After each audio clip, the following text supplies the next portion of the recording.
Esta será a última das reflexões sobre o diário de bordo, né? Sobre a viagem missionária do apóstolo Paulo. Foram ao todo 14 reflexões em torno da viagem do apóstolo, mas hoje, esta sessão do capítulo 20 do livro de Atos, os versos 17 a 38, e se você for daquelas pessoas extremamente cuidadosas na observação, deve perceber ou deve ter percebido que alguns versos foram saltados. Versos que apenas falam do percurso feito pelo apóstolo Paulo. Mas eu gostaria hoje de destacar com os irmãos o encontro do apóstolo Paulo com os anciãos de Éfeso. E o sermão pregado pelo apóstolo Paulo. Um momento de despedida. E eu vou dizer-lhes, quem de nós está pronto para se despedir daquela pessoa a quem ama? A imagem que ali aparece como ilustração é considerada uma das imagens mais fortes da guerra. E lá estão alguns marinheiros se despedindo de suas esposas, companheiras, partindo para a guerra e tendo que deixar a família para trás. Eu acabo de chegar com a Cláudia do hospital, eu fui ver o Luiz Roberto Figueiredo. Ele já esteve conosco algumas vezes, os irmãos devem recordar. E eu pude estar com a Cristina, alguns dos seus filhos estão ali em torno dele. E parece que o momento da separação está chegando. Mas é muito doloroso, irmãos, muito doloroso. Nós não estamos preparados para isso. Há uma canção popular que diz: eu não aprendi a dizer adeus. Não aprendi. E o apóstolo Paulo, nesse texto, ele consegue de alguma forma mostrar como esse processo é difícil. Eu não vou fazer a leitura de todos os versos aqui indicados. Não farei uma leitura sequencial do texto a partir do versículo 17 até o versículo 38. Não farei. Mas quero fazer apenas um registro. Quero fazer apenas a leitura da última parte do versículo 38. É assim que termina a sessão. E acompanharam-no até o navio. Eu vou repetir. E acompanharam-no até o navio. Esse sermão do apóstolo Paulo, normalmente, ele é dividido em 3 partes. A maioria dos comentários bíblicos fazem isso, porque percebem que nesse texto há uma divisão como que natural. Parece que num primeiro momento o apóstolo Paulo fala sobre o passado, depois ele fala sobre o presente e depois ele fala sobre o futuro. Mas vamos fazer isso? Vamos voltar o nosso olhar para o passado. Os versos de 22 a 27, eles são classificados assim. É como se fosse um olhar do apóstolo Paulo para tudo quanto aconteceu entre ele e a igreja em Éfeso. E o curioso é que ele se apresenta como o mensageiro. E quando ele vai falar de si mesmo, ele faz 2 destaques. O primeiro, ele faz questão de mostrar que um mensageiro de Deus precisa ter o seu caráter moldado pelo Espírito Santo do Senhor. E ele aí diz assim: como em todo tempo me portei no meio de vós. Ele inicia, assim que os anciãos chegam, a Bíblia diz que ele começa a falar. E então ele diz assim: olha, vocês sabem como em todo este tempo eu me portei no meio de vós. Aqui ele está falando do caráter. E o interessante é que quando ele usa essa expressão, em todo esse tempo, ele diz que não existe variação de comportamento. Ele está dizendo que manter a integridade é um imperativo que precisa fazer parte da minha própria identidade como cristão. Você como cristão, você como uma cristã. E aí ele diz, como eu me portei no meio de vós. O apóstolo Paulo, ele estabeleceu relacionamentos muito preciosos ali. E à medida que a gente se envolve com as pessoas, nós nos tornamos ainda mais conhecidos. Uma coisa é, às vezes, eu não sei se já aconteceu com você, de ter uma impressão errada sobre alguém, à medida que observava essa pessoa de longe. Mas quando começou a se envolver, quando se tornou mais próximo, algumas de suas convicções mudaram. Algumas vezes aquela pessoa que parecia ser uma pessoa tão amável, revelou-se não tão amável assim. E em outras vezes, aquela pessoa que parecia ser tão orgulhosa, tão arrogante, você teve uma maravilhosa descoberta. Você percebeu que era uma pessoa sensível, uma pessoa amorosa. É por isso que o texto sagrado vai nos dizer que a vida do mensageiro, o caráter do mensageiro, ele se revela exatamente a partir dos relacionamentos. E o apóstolo faz questão de dizer, olha, vocês lembram de todo o tempo que eu vivi com vocês e das viagens missionárias, provavelmente, a cidade de Éfeso foi o lugar onde o apóstolo Paulo passou mais tempo. Alguns sugerem cerca de 3 anos o apóstolo Paulo convivendo com aqueles irmãos. E ele faz questão de dizer, eu passei todo esse tempo com vocês, e vocês me conhecem, vocês sabem quem eu sou. E a segunda observação que o apóstolo Paulo faz, olhando como que para trás, ainda sobre a figura do mensageiro, é quando ele descreve o serviço, o mensageiro enquanto um servo. E aí ele diz no versículo 19, na primeira parte, servindo ao Senhor com toda a humildade e com muitas lágrimas e tentações. Algumas experiências na vida são acompanhadas, não é de lágrimas, né? Algumas experiências na vida são acompanhadas pela tentação. E o apóstolo Paulo diz que às vezes o serviço a Deus é marcado sim por lágrimas. Eu às vezes fico imaginando que alguns de nós constroem um conceito muito romântico do serviço cristão. E aí começa a servir, começa a se envolver no ministério, mas não está preparado para as lágrimas. Não está preparado para as tentações próprias do exercício do serviço e do ministério. Por isso, se você está pensando em servir a Deus, não pense que o serviço em si, o exercício do seu ministério, a lágrima ou a tentação estará ausente. Olha, eu vou servir a Deus, porque uma vez servindo ao Senhor, Ele vai me cobrir com o seu manto, com a sua proteção, e eu então não serei tentado. Quer servir a Deus, prepare-se para ser tentado. E quanto maior for a sua influência dentro do reino, maior será a sua visibilidade. Você vai se tornar um alvo da tentação do inimigo. Quer servir a Deus? Então prepare-se para as lágrimas. Porque haverá muito sofrimento envolvido. Às vezes alguma situação de incompreensão, de cobrança, de comparação. Mas o apóstolo Paulo disse, olha, apesar de todas as lágrimas, de todas as tentações, eu servi a Deus com toda a humildade. Serviço sem humildade não é serviço a Deus.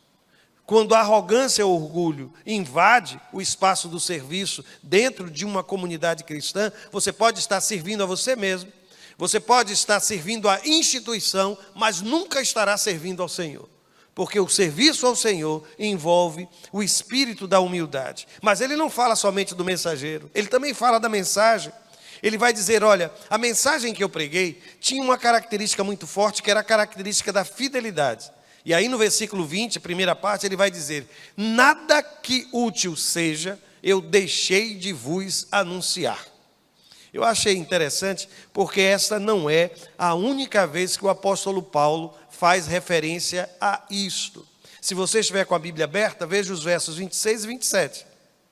Ele diz, eu estou limpo do sangue de todos, porque nunca deixei de vos anunciar todo o conselho de Deus. Nesse sentido, é que eu entendo que o apóstolo Paulo está dizendo, olha, o mensageiro, ele precisa ser uma pessoa de caráter, ele precisa ser uma pessoa marcada pelo espírito do serviço, mas a sua mensagem precisa ser uma mensagem inteira. Ele precisa ser fiel àquilo que está escrito na palavra. Ele não pode ocultar a verdade, ele não pode escolher aquilo que for mais palatável, aquilo que for mais doce aos ouvidos e coração das pessoas que estão à sua volta. O pregador, o mensageiro de Deus, ele não visa a popularidade. Alguém até já disse que o objetivo da mensagem de um homem de Deus não devem ser os aplausos, mas o joelho dobrado de quem escutou, a contrição, o quebrantamento. Por isso o apóstolo Paulo primeiro destaca a fidelidade. Agora, continue a observar e volte os seus olhos para os versos 20 e 21. Ele diz assim, que a pregação ela precisa ser destemida. E aí ele usa uma expressão, eu não deixei de ensinar publicamente pelas casas, 2 espaços para o ensino. Você se recorda que em Éfeso ele foi perseguido? Recorda-se disso? E aí o que ele está dizendo? Que apesar da perseguição, ele não deixou de pregar em lugares públicos. E também esteve nas casas pregando. E aí ele continua, testificando, tanto a judeus como aos gregos. Uma pergunta: você se recorda de onde veio a perseguição ao apóstolo Paulo na cidade de Éfeso? Foi uma perseguição do império? Foi uma perseguição política ou foi uma perseguição religiosa? Conseguem lembrar? Foi uma perseguição religiosa. Isso mesmo, foi uma perseguição religiosa. E quem foi que esteve à frente dessa perseguição? Qual foi o grupo religioso? Os judeus. Isso mesmo, Daniel, isso mesmo, Daniel. Da fornalha, dos leões, diretamente para aqui, para o farol. É isso que o texto está dizendo. O apóstolo Paulo, quando diz que pregou tanto a gentios quanto a judeus, ele inclusive no versículo 19, na segunda parte, ele diz assim: pelas ciladas dos judeus me sobrevieram as tentações, as lágrimas, lembram-se disso? Mas nem por isso o apóstolo Paulo deixou de pregar aos judeus. Eu não sei, mas você certamente já deve ter passado por algo assim. Quando você recebe hostilidade, sabe qual é o sentimento imediato que lhe surge? Não vou falar mais com ele. Não vou falar mais com ele. Eu, a partir de hoje, morreu. Para mim, morreu. Está morto, sepultado. Não é? E até como aquela história, né, que diz que sepulta de barriga para baixo, porque se cavar não sai, não é? Vai lá para dentro mais ainda. Então, está morto, sepultado, eu não quero nunca mais ver na minha frente. Me fez o mal, faça só uma vez, e faça direito, e faça bem feito, porque não vai ter uma segunda oportunidade. O apóstolo Paulo não, ele disse: olha, eu continuei pregando em ambientes públicos, dentro de casas, e eu não selecionei, eu não afastei de mim, eu continuei pregando aos judeus. Por maior que seja o ódio dessa gente por mim, eles precisam de Jesus. Eles precisam ser alcançados. A melhor forma de lidar com o inimigo é transformando este inimigo em um servo, em uma serva de Deus, irmãos. Ou vitória maravilhosa, né? Quando o inimigo ele se quebranta diante do Senhor.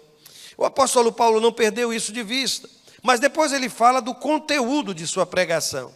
Na tradução que eu trouxe, o versículo 21, na segunda parte, ele diz: a conversão a Deus e a fé em nosso Senhor Jesus Cristo. Provavelmente, algumas traduções vão trazer a expressão arrependimento e fé. Alguém tem essa tradução, arrependimento e fé? Sim, tem gente aqui. Olha, são dois lados de uma mesma moeda.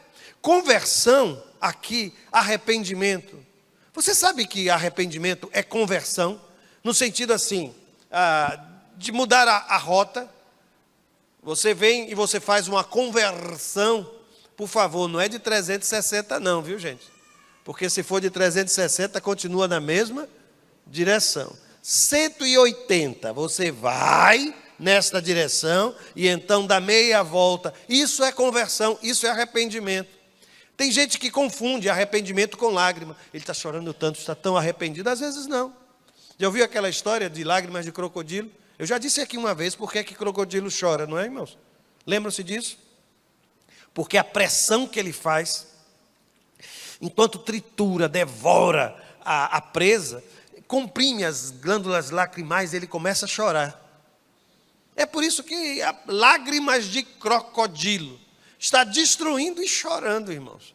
Tem muito arrependimento que é só lágrima. Tem muito arrependimento que é só promessa, é só intenção. Arrependimento na Bíblia é mudança de comportamento. É por isso que alguns, olha, eu estou arrependido, eu não vou fazer mais, então não faça. Não faça. E reconstrua a confiança do outro, daquela pessoa que foi alvo de sua traição, com atitudes. Com atitudes. A coisa que mais assombra alguém que foi traído é o medo de ser traído de novo.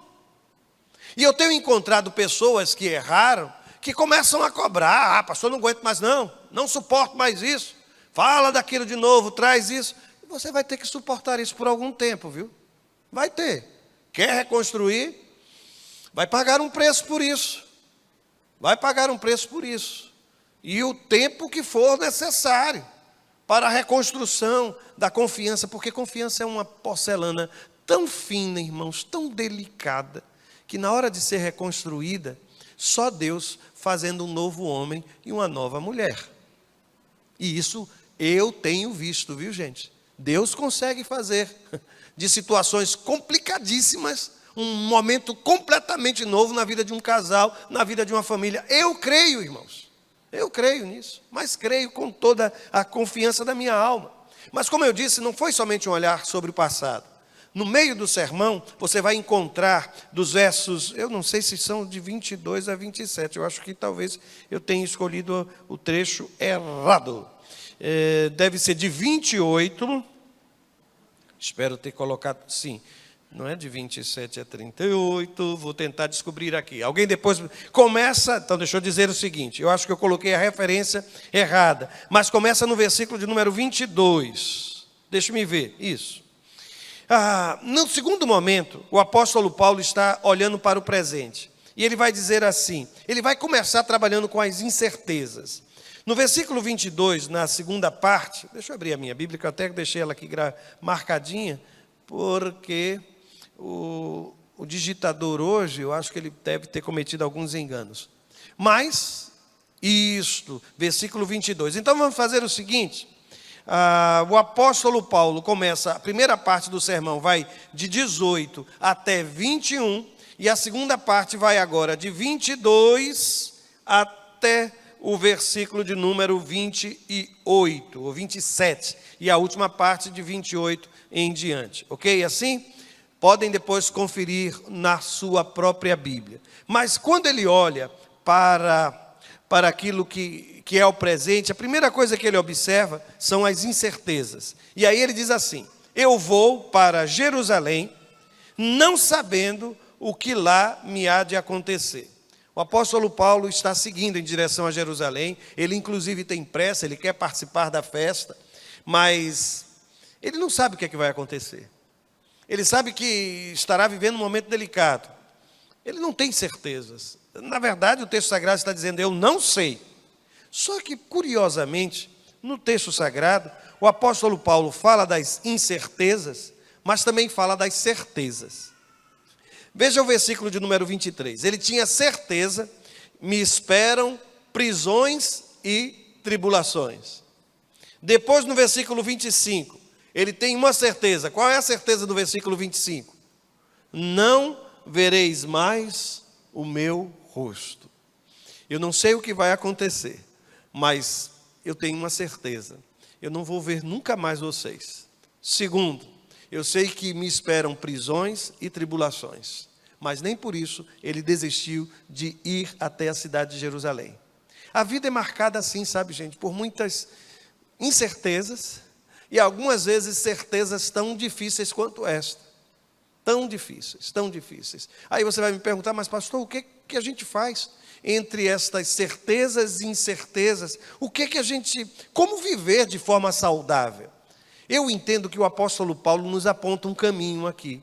Porque ao mesmo tempo em que ele fala das incertezas, e ele percebe que existem certezas, mas que são tão difíceis e dolorosas, ele aponta para um caminho que é o que eu chamo aqui de o essencial. Ele continua, e há uma expressão no versículo 24 maravilhosa. Ele diz assim, olha, mas apesar de tudo isso, em meio às certezas e incertezas, de nada faço questão. Posso lhe fazer uma pergunta? O que você hoje faz questão? Eu não sei se aconteceu isso com você, mas quanto mais velho eu me torno, quanto mais maduro me torno, menos questão eu faço de muitas coisas, irmãos. Muito menos. Aí o apóstolo Paulo disse, olha, mas de nada faço questão, nem tenho a minha vida preciosa. E aí ele consegue estabelecer o que é essencial para ele. O que é essencial para você? Ele diz assim, contanto que eu cumpra com alegria a minha carreira e o ministério que eu recebi do Senhor Jesus. Esses dias, eu não sei quem tem me acompanhado na internet, eu guardei inclusive, viu? Um lápis que a gente utiliza para os desenhos das Dorcas, viu? Aquele lápis é usado para as Dorcas, viu? E aquele lápis não tem aquele negócio de 4B e 4 mais macio, mais escuro. Aquele era o preferido para fazer os desenhos das Dorcas. E aí ele foi se consumindo, a gente foi colocando, ajustando, de repente não deu mais para usar. E ele estava desse tamanho, e eu guardei, viu? Eu guardei aquele pedacinho, eu vou usar a expressão mais comum, aquele toquinho não é? Ficou só o toquinho do lápis. Não dá nem para a gente segurar para fazer muita coisa. Eu olhei para aquele lápis e disse, meu Deus, é assim que eu quero terminar a minha vida. Consumido para realizar a tua obra. Até o último instante eu quero ser usado pelo meu Senhor. O apóstolo Paulo disse, olha, eu cheguei em uma fase da minha vida que eu não faço mais questão de muita coisa não. Eu só tenho um propósito. Aí ele diz, eu quero cumprir com alegria a minha carreira, a minha missão neste mundo, o propósito de Deus na minha vida. Gente, isso não é coisa só de pastor não. Você precisa identificar qual é o propósito de Deus na sua vida. O que é que Ele quer de você? E quando você descobrir isso, é isso que importa. Todo o resto, sabe, tudo que vem em torno disso é menor. Faça questão daquilo que é essencial. Às vezes a gente briga dentro de casa por coisas que são tão tolas. Você está fazendo questão de tanta bobagem, de tanta coisa que não faz tanto sentido, que não é tão importante. Aí a Bíblia diz, olha, a gente precisa chegar numa fase na vida que entre as certezas e incertezas a gente tem que descobrir o que é o essencial, o que é prioridade, o que é o mais importante. Aí o apóstolo ainda diz, olha, para dar testemunho do Evangelho da graça de Deus. Do Evangelho da graça de Deus. Oh, coisa maravilhosa. Mas aí ele começa, no sermão ainda, a fazer um olhar para o futuro. E ele coloca neste futuro aqueles homens de Deus, os anciãos, os líderes da igreja de Éfeso.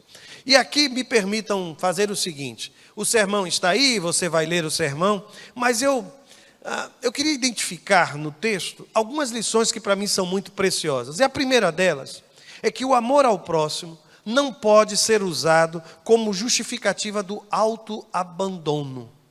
Nem mesmo o amor ao próximo, sabe, irmãos? A gente não pode fazer isso.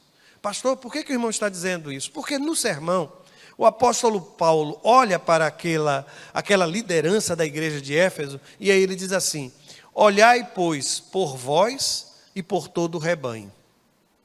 Por mais que seja importante cuidar da igreja de Éfeso, por mais precioso que seja o rebanho da igreja de Éfeso, o apóstolo Paulo diz, olha, eu vou estabelecer aqui uma ordem. Olhem por vós e olhem pelo rebanho.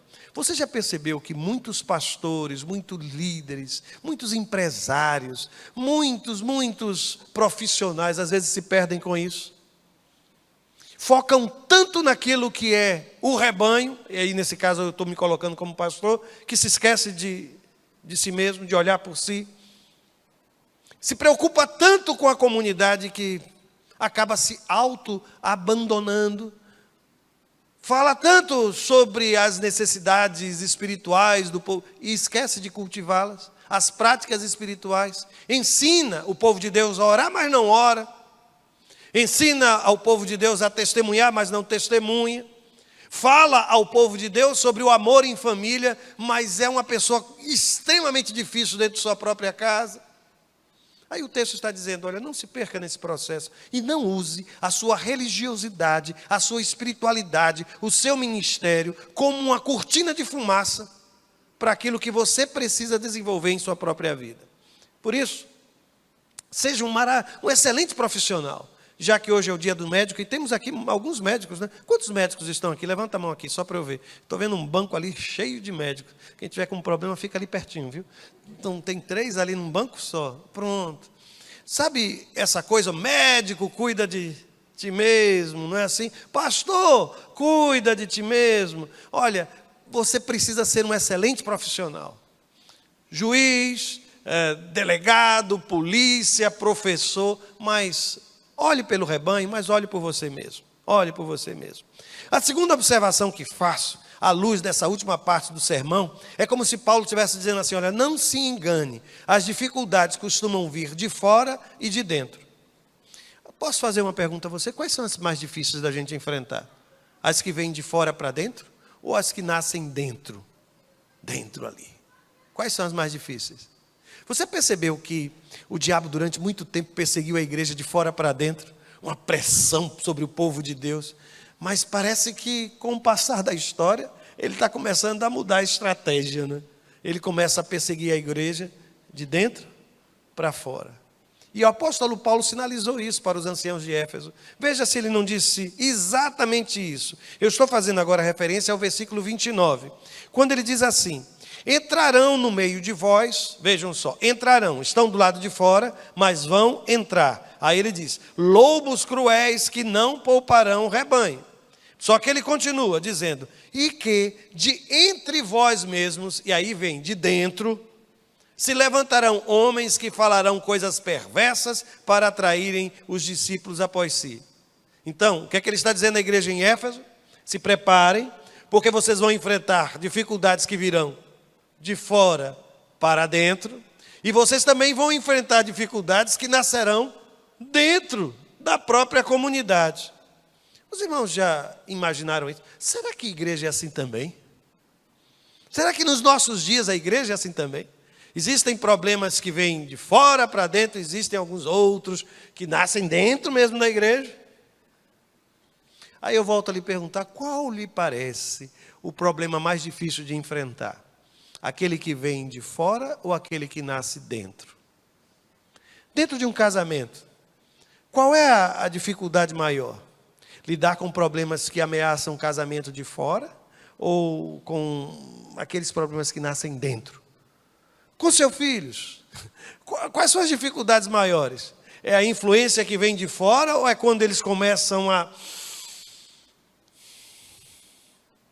Quais são os problemas mais difíceis? O apóstolo Paulo diz: olha, tem horas que a gente não consegue escolher não, viu? Eu só estou lhe dizendo... Ele usa uma expressão que é a expressão vigiai. Ele diz: olha, só mantenha a vigilância, porque infelizmente nós não temos como escolher. Pastor, mas será que virão lobos? É só uma questão de tempo, irmãos. Virão. Mas pastor, será que surgirão problemas de dentro? Ele não está dizendo que poderá, não. Vão surgir. Vão surgir. E o que é que eu posso fazer? A mesma coisa que o apóstolo disse: vigia, meu irmão. Vigia na sua casa, no seu relacionamento, no seu trabalho. Mantenha a vigilância. Mantenha a vigilância. E aqui, irmãos, eu continuo a ler a última parte do sermão e eu começo a perceber que o apóstolo Paulo nos ensina que o caminho mais curto para a felicidade é o amor em forma de doação. Quer ver uma pessoa feliz? Quer ver uma pessoa feliz? Experimente observar quando ela está se dando, se doando a alguém. Quer ver uma pessoa feliz? Quer lembrar de uma situação feliz que você um dia viveu? Lembra aquele dia que você foi para aquela viagem missionária? Estava no meio daquelas crianças e corria para um lado e fazia, e todo mundo corria ao seu redor. E todo mundo com a mãozinha sujinha de barro e passando na sua roupa limpinha. E você feliz, você não estava nem preocupado. Estava preocupada com aquela roupa naquela hora? Estava não. Nem tinha um almoço muito sofisticado, o pessoal dizia: faz a fila, olha para o irmãozinho que ainda tem gente atrás de você. E passaram na sua frente, levaram o peito do frango, não é? Aí você ficou só com o pescoço. Aliás, minha irmã gostava muito, mamãe também gostava muito de pescoço. Era uma briga lá em casa, pena que a galinha só tinha um pescoço, né, gente? Não sei por que o povo fala carne de pescoço. Mamãe gostava, minha irmã também gosta muito. Pô, deixa eu voltar para cá. Aí de repente você vai pegar o seu prato. O que foi que sobrou? Sobrou um pouquinho aqui de arroz. Não se preocupe não. E você está lá com uma felicidade enorme. Não tem uma cama, tem o quê? Tem um colchão no chão. Aí você deita. Gente, nem dói, a coluna nem dói. Quando a gente está experimentando isso, não dói coluna. A gente não sente frio, a gente não sente nada. Alguns sentem, né? Mas não, alguns sentem. Mas o que eu quero dizer é que quando a gente está se sentindo útil, se doando na vida de alguém, é uma felicidade tão grande. A sua felicidade é maior dando do que recebendo. Onde é que isso aparece na Bíblia, irmãos? É nesse sermão do apóstolo Paulo. É nesse sermão que ele vai dizer no versículo 35, que mais bem-aventurada, a coisa mais feliz é dar. É muito mais feliz, diz ele, dar do que receber. Dar do que receber. Mas aqui eu quero terminar dizendo a você: vá até onde for possível. Eu não sei se você já teve a dificuldade de acompanhar uma pessoa que ama para uma cirurgia, e aí ele diz: olha, você só pode ficar até aqui. E alguns médicos são bastante compreensivos nessa hora, veem que está uma situação. Venha um pouquinho mais, olha daqui. Olha, eu vou puxar aqui para você olhar. Aí você precisa ficar do lado de fora, mas você não abriu mão. Sabe, você vai na maca ali, se contendo uma vontade de chorar grande, mas não, só pode ir até aqui. Não pode passar daqui. Aí você retorna. Mas você já percebeu que quando a gente ama, a gente quer ir até o fim? Até a porta, se puder, a gente fica ali até ali. Não, pode voltar para o quarto, a vontade é a gente ficar ali sentado na porta, não é? Já teve essa vontade? Ficar ali sentado na porta, aquela expectativa. Eu estou dizendo isso, irmãos, porque aqueles anciãos, eles começaram a chorar quando o apóstolo Paulo disse que eu nunca mais vou ver vocês. Ele se ajoelhou, orou, se abraçaram, choraram. Foi um momento tão doloroso, só que... Lembra qual foi o versículo que a gente leu? Eu disse, eu não vou ler toda a passagem. Eu só li este verso que aí está. E acompanharam-no até o navio. Eles foram até onde podiam. Eu vou usar o tempo que eu tiver até o último instante. Eu não vou soltar a mão. Eu vou até o navio. Eu sei que eu não posso ir depois daqui. Mas o que eu puder fazer, eu vou fazer. Minha sugestão a você hoje, viu? Vá até o fim. Fica lá do lado de fora. Mas eu vou chorar, chore. Não faz mal não. É bom. Se Deus me deu lágrimas para chorar, não é problema. Às vezes o problema maior é não chorar, irmãos. Às vezes chorar é melhor, muito melhor do que você imagina. A gente põe para fora, depois fica com o olho desse tamanho, né? Inchado. Aí a pessoa pergunta, o que você chorou? Ah, nada, não, foi um sabão, shampoo caiu no olho, e aí você fica tentando contornar as coisas. Mas vá até o fim, porque a gente não sabe. Alguém aqui sabe o que é que vai acontecer amanhã? A gente não sabe, não é, irmãos? Por isso a minha palavra última é somente essa. Aproveite, aproveite. Quando eu saí daquele quarto de hospital e vi as pessoas ali ao redor, eu fiquei a pensar sobre isso. Meu Deus, estão ali até o último momento, até o último momento, ao lado de quem amamos. Por mais difícil que seja, depois da separação, quando o navio então vai embora, fica uma convicção na alma daquele que foi até o final, um sentimento de paz consigo mesmo, tão grande. Quando você diz assim, eu fiz tudo quanto podia. Agora só vou terminar contando uma história para vocês. Vocês já viram um navio num porto? Ele é grande, não é? Você já experimentou ficar olhando um navio partir? Aquilo que era grande, vai ficando o quê? Menor. Até que chega uma hora que você não enxerga mais nada. Agora, imagine você do outro lado. Não no porto de partida, mas no porto de chegada. O que iria acontecer? Não tem nada lá, mas de repente aparece um pontinho no horizonte. E aquilo vai se tornando maior, bem maior. É nessa hora que eu fico imaginando que quem já está do lado de lá, pensa na festa, o meu Senhor dizendo, Ele está vindo, Ele está chegando. E a gente aqui chorando, angustiando, e o Senhor dizendo, vinde benditos do meu Pai, vinde. Já pensou? Pensa da forma inversa, que aí você vai se alegrar, porque do outro lado, meus irmãos, eu nem te conto. Tem rua de ouro? Tem. Mas pastor, é de ouro mesmo? Meu irmão, peraí. Deixa eu só dizer uma coisa. O que a gente tem de mais caro e mais precioso? É asfalto, é barro. Lá na época não tinha barro, não tinha asfalto, era barro, né? Você já viu alguém, por exemplo, roubando barro? Imagina no tempo de Jesus, alguém pegando, olhando para o lado, pegando uma pazinha, cavando, levando barro para fora. Não. Aí a Bíblia vai dizer, olha, lá é tão maravilhoso, que eu vou pegar aquilo que a gente tem como mais precioso, pronto, o ouro. E sabe o que eu vou fazer? Eu vou colocar na sola do seu pé. Você vai pisar no ouro. Veja que coisa linda. Que coisa maravilhosa. Não tem como descrever, é tão indescritível que a gente pega aquilo que a gente tem de mais precioso e coloca lá no céu. Não sei se você já viu, às vezes crianças imaginam o céu com como é o nome daquele negócio? Algodão doce, né?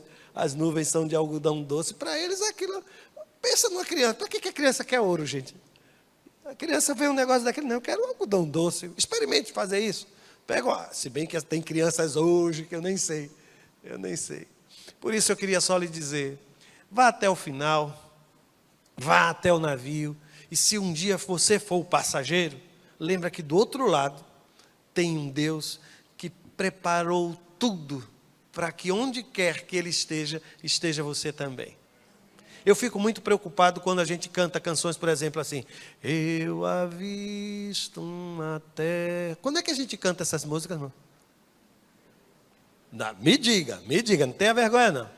Agora veja só, veja o que é que eu estou cantando. Eu avisto uma terra. Parece que é uma terra feliz que eu estou avistando, irmãos. Parece não, né? Aí eu só me lembro de uma teóloga que participou, foi uma teóloga que participou lá do acampamento, que aí perguntaram o que é preciso para ir para o céu. Não teve uma coisa dessa no acampamento de vocês? Não teve isso não? Não teve uma coisa dessa. Não teve? Aí eu soube que teve. Perguntaram, não foi? O que é preciso para ir para o céu? E qual foi a resposta? Morrer. Errada ela não estava. Estava, irmãos? Não. Só que a gente quer ir para o céu, todo mundo aqui só quer ser arrebatado. Mas não pode ser assim não, né? A gente que escolhe não, viu gente? Bom, meus irmãos, eu estou terminando aqui a palavra de hoje, mas eu convidei a Rosiclé, não sei se o Carlos veio não. Então vem cá, Rosiclé. Eu disse, Rosiclé, vamos orar e agradecer a Deus